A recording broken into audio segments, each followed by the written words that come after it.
Souhaitez-vous découvrir comment développer l'esprit de complicité avec votre partenaire?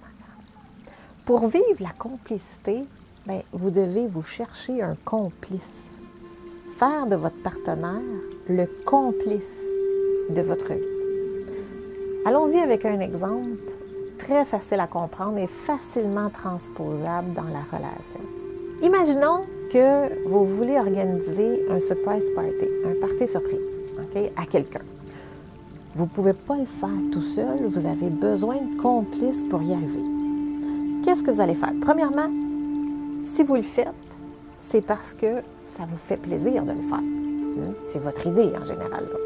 Puis l'intention, ça part de vous. Donc, amour inconditionnel.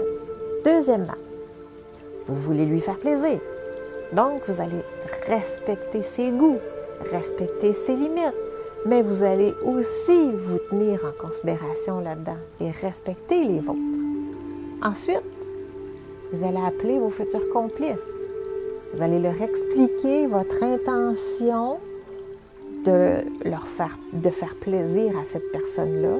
Vous allez demander leur complicité dans ce projet-là et vous restez également dans l'ouverture que l'autre a le droit de dire oui ou non. C'est ce qu'on appelle la communication. Ensuite, pour les convaincre, vous allez faire preuve d'authenticité. Vous allez leur démontrer à quel point c'est important pour vous, à quel point ça va être fantastique pour l'autre. Donc, vous allez le faire de façon responsable.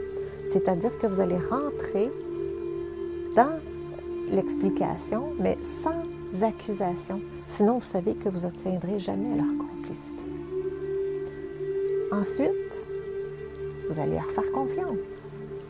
Parce qu'en leur demandant de ne rien dire pour que ce soit une surprise, vous prenez pour acquis d'emblée qu'ils vont respecter ça. Parce que votre demande est claire et selon la réaction qu'ils vont avoir eue, vous ne douterez pas de leur complicité.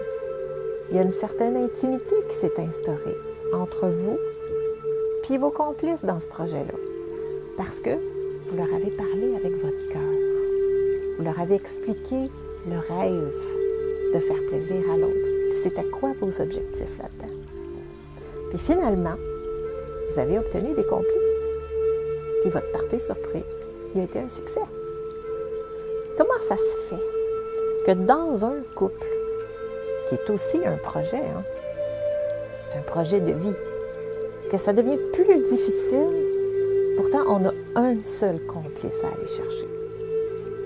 Mais ça semble souvent beaucoup plus difficile que d'aller chercher 50 complices pour un party surprise. Vous voulez un complice? C'est votre besoin. Allez le chercher. Vous savez déjà comment faire pour trouver des complices. Alors pourquoi c'est si difficile en amour? C'est parce qu'on a la conviction que ça doit être automatique, que ça doit venir de l'autre, qu'il n'y a pas à avoir à le demander. Cette fausse croyance-là est malheureusement très répandue. En amitié comme en amour, ça ne fait pas de différence. Vous voulez un complice, vous allez le chercher. Faites-en un complice. La recette, c'est la même. L'amour inconditionnel, le respect, la communication, l'authenticité, la confiance et l'intimité.